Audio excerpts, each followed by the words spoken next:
so we'll take that when we can, when it's available to us. I'm sorry. Yeah, when you're over a story, to me, it seems that there's 20, 30 helicopters. I know there's only a few, but how do you determine who goes where and how much distance you might keep from each other? That's what all of us, the pilots, the camera people, the law enforcement, we all know each other very, very well. There's constant communication going on. That's one of the reasons, like sometimes, if we're in a hover and we're doing something, like lately we've been on Facebook Live and they just have me ramble over like a static story. And sometimes they'll be like, hey, turn on the pilot. Well, he's actually sitting there chewing the fat with his buddy in the other helicopter. And I say that, jokingly, but really truly, they're keeping an eye on everybody else, especially in something where all of us are at. They keep an eye on each other, and there's distance, and it's like I said, we just know. And if there is a new person in the mix, believe me, everybody knows it. They're like, I won't throw out names, but they'll be like, oh, that's, I can't even think of a name to come up with, Zeke over there, and he's new, and we'll stay away from him. They will. So, gentleman way in the back. You cover a lot of crime scenes when you're up in the air. Have you ever had to go to court to serve as a witness? Very timely. Are you the lawyer? I actually just got subpoenaed and on a story for something just like that. We were over a scene. It was a pursuit, and a stringer on the ground that I didn't know personally until I got sucked into this whole thing. They went after him for, they said, breaking the law. I'm not going to get into the details, but I actually got subpoenaed, and they brought me in front of a judge, and what did you see, and this and that. And so yes, I have. As far as, like you say, a crime scene, we've never really seen something that not everybody else has seen. And then of course we have video, we broadcast it, so they don't really need me to come in and talk about it. Have you ever had technical difficulties with your camera? Oh, and if yeah. so, do you just say you're on board, or you force the land to have to repair? No, and it's that's one of the things too, is I say that is being part of being a camera. It is nothing works, well, that's not true. When it works well, it's great. But when things don't work, like when you push the button and something doesn't happen, that's when you really become a camera person. That's when, all of a sudden you're like, oh crap, how am I gonna fix this? What do I need to do? And there is a lot of technical up there. And yes, technical difficulties happen all the time. And you just get familiar with the equipment and you just learn. It's like having a really old car. You know it's gonna run, you just gotta figure out how to make it run.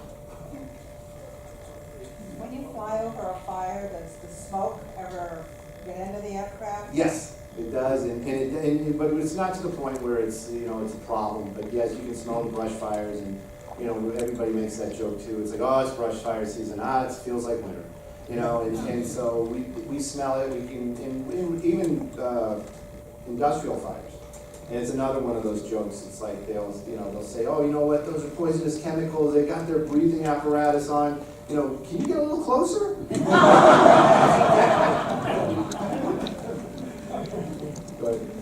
have any chance of a ride-along? Well, sadly, if you would have asked me that question back, 10 years ago, the answer probably would have been like, yeah, sure, just shoot me a text and we'll make something happen. The corporate America has really taken over our helicopters, and there is a very stringent no ride-along policy. Believe me, I used to enjoy taking people up just because it's always fun to have somebody that's never seen it. They get excited and they're like, oh, this is so awesome. It's fun. It just adds to the excitement. Okay.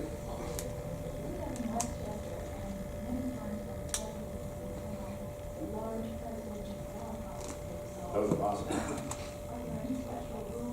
Yeah, the special rule is don't get close to it. And I'm being very serious about that. We are not, when the president lands here, there's it's a TFR, it's a no-fly zone at all. And it's huge, it's massive. I think it's like a 50-mile, literally a 50-mile ring sometimes, depending upon, you know, where he's at, what's going on. And then when he gets in that helicopter, the Marine One, it's the same thing. It's the same thing. They won't let you anywhere near it. If it's the vice president, they're like, yeah.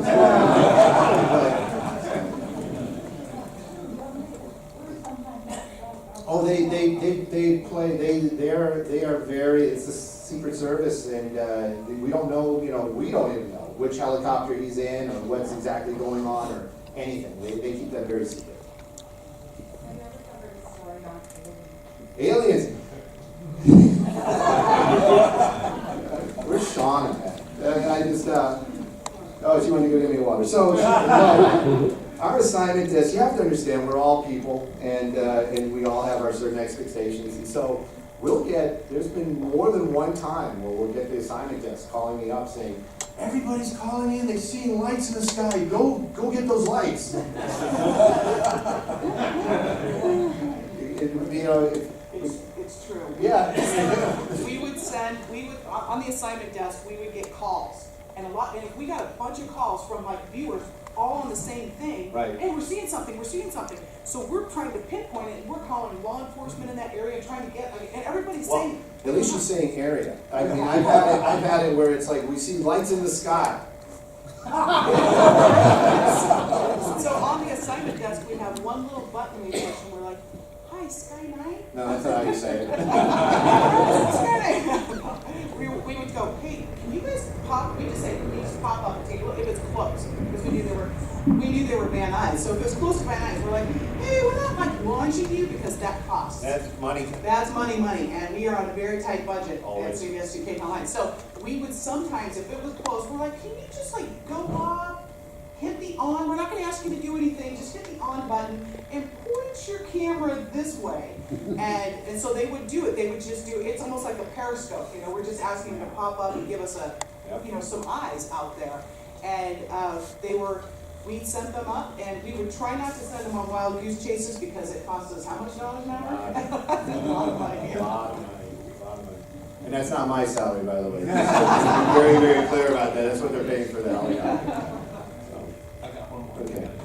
You mentioned TFR. I Yes. think during your last chase, there was a TFR. That was the Disney TFR. Disney, I didn't know that was temporary. Well, that's funny. The Disney TFR is a temporary flight restriction, but should be a PFR because it's never going to change. It's a ring around certain areas, and that's the thing. Like Disney kind of finagled their way in. There was a whole news story about that they bought some senator. I don't know. I don't know. But Disneyland, yeah, there's a flight restriction. It's 3,000 feet and a 3-mile ring around Disneyland. So if there's a story that's in Anaheim, it's always moans and groans from everybody, even me, because now we're up super high. We have to use the end of the lens, and even then, it's like, well, we can kind of sort of see it and things like that. So there's the Disney TFR, and then of course, if there's something like a big fire, they'll put up a TFR there as well, like the Thomas fire. That was just massive TFR, but that's for all the firefighting equipment, the aircraft and the planes, and we just don't want to get in their way, and that's how they do it. And we work very well with these people. We don't like challenge them. Two questions. One, since you've been doing this, have you seen an increase or decrease in police chasers since you're doing it, number one? And number two, later ones. I'm just, I haven't done it, but from your perspective, what really happens when some idiot does a later in the shot? Okay, so police chases. Who knows? We had 31 days of no chases, and it's funny that we even know that. You know what I mean? So if you really think about it, it's like somebody was actually keeping track of it, you know. And then we had that one just the other day with the Dodge Challenger / Charger, which is, I didn't know that they actually made that car.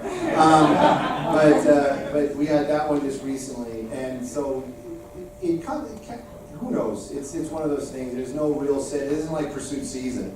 But it does seem like it's slowing down a little bit. I know our buddy Alex Penrith, Sergeant Penrith, was saying that, I know LAPD's trying to change it up. I don't think they like all the attention. And on all the law enforcement, actually. And I know that the sheriff's department, they've come up with some new policies, and they're just very much, if there's any possibility that they can go to this person's house later, they will take advantage of that. And they're trying to really slow it down, but as long as people run, they're gonna be chased, and so that's gonna continue on. As for the laser pointer, that's an interesting one, because somebody mentioned the drones, the laser pointer. So let me tell you about the laser pointers. It hurts. It's the only thing I can say. When I first heard about it, I thought, laser pointers, this is ridiculous. And the first time we got hit by a laser pointer was a long time ago, a fire at, in Palos Verdes, a little brush fire out there. And my pilot at the time was Dan Catalano, hanging out with this week. And he says to me, "Oh, we're getting hit by a laser." And I was so, I was like, "Where?" and I got hit, and it feels, the only way you can really describe it, this was like a low, like a cat toy, type of thing. It feels like a sunburn on your eye. Did it blind me? No, but I can easily see if there was like a serious laser, it could blind you. But it does, it feels like a sunburn on your eye. It's very annoying. So let me continue with this, because maybe somebody is out here as part of that. So you get hit with a laser, and a pilot gets angry, calls somebody, and then FAA gets involved, and then suits show up, and you've got to fill out paperwork, and you've got to do all this stuff, and it's ridiculous because it doesn't get you anywhere. So it's really, really annoying. So we kind of don't really, like every time we get hit, we're not like, oh, but if it's a person that's doing it all the time in a certain area, they will watch and they'll pass it along to law enforcement, and then law enforcement will make a move. I had my pilot Dan was ex-law enforcement, and he really didn't appreciate being hit by a laser at all. And it happens a lot. And so the story where I'm going to give you the cliff notes is, we circled over this house, and I had the camera on him, and I could see kids running from the house to the garage, and the garage door going down, and the lights going off, and then the door would pop open, and you'd see this kid. And so, Dan, law enforcement, you're doing, this once it's ingrained, making the calls, and the sheriff's helicopter got there, we got the address, cop cars showed up, and we stayed, we watched, door knocked, and sure enough, it was a mom basically says, I'm going to give them more punishment than you can. I'll take care of this. So it was, but usually they're just children. And on that same note, with the strength of the laser, we were in Long Beach, and we got hit by a laser. And I put the camera on it, and it was up in the Silver Lake area. And we flew all the way up to Silver Lake, and because the guy wouldn't stop. And that's the thing too, it's like, the first thing any logic would say is like, how the hell did they see you? I don't think they did. I think they just had a laser, and they were shooting it out a window, and this thing was on a tripod in a window. But as soon as we got close, everybody, all his buddies left. And there was like one guy in the house. And that was another one where they called LAPD, and LAPD went in there. I don't know what happened. Okay, we gotta wrap up, well, we don't have to wrap up, I said 1 hour, so we're on overtime, right? What do we want to do?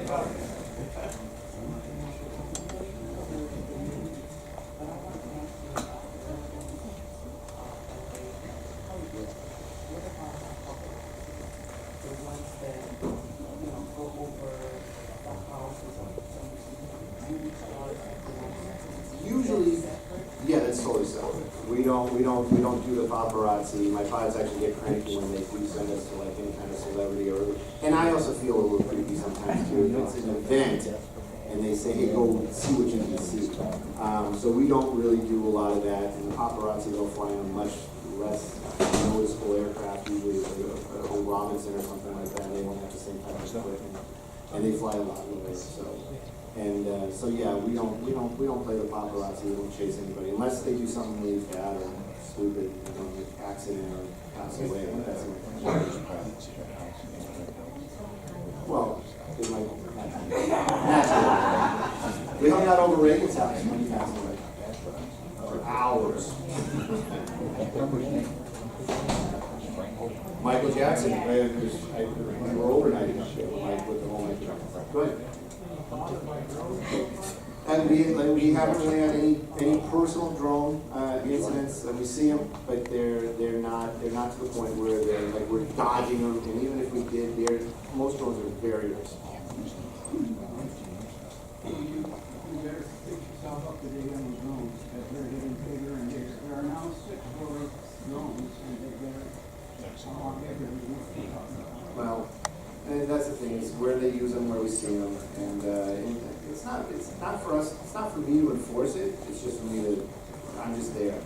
And somebody else will do the enforcement, and as far as we haven't had any problems. strikes me as I've been flying RC for 30 years, and I see those things getting bigger and bigger. Yep. And now that they have put a restriction on us, we have to register all of our areas. We're flying around the field. Yeah. I was gonna just touch it, we were talking about the drones. CBS has a drone, so we have a drone that we use for production. And we were doing something in Pomona, and the drone would not launch because we were too close to bracket. It knew where it was, and it would not fly. So there's other things that are happening to keep the drones away from airspace.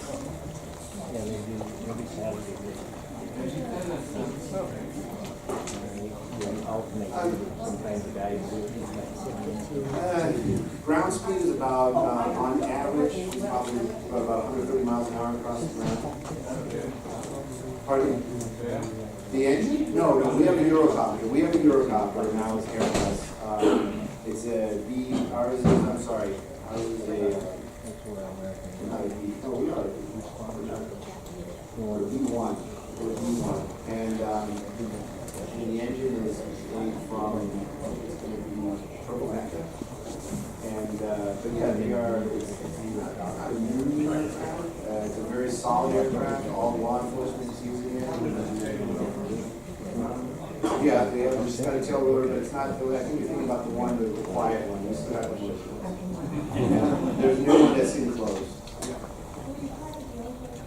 I was not part of the OJ chase. Okay.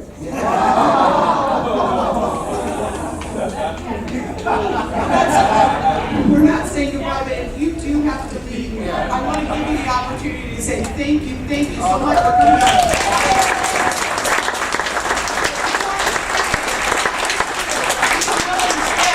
If you gotta be somewhere, thank you very much. On behalf of Flight Path Museum, and come see us again.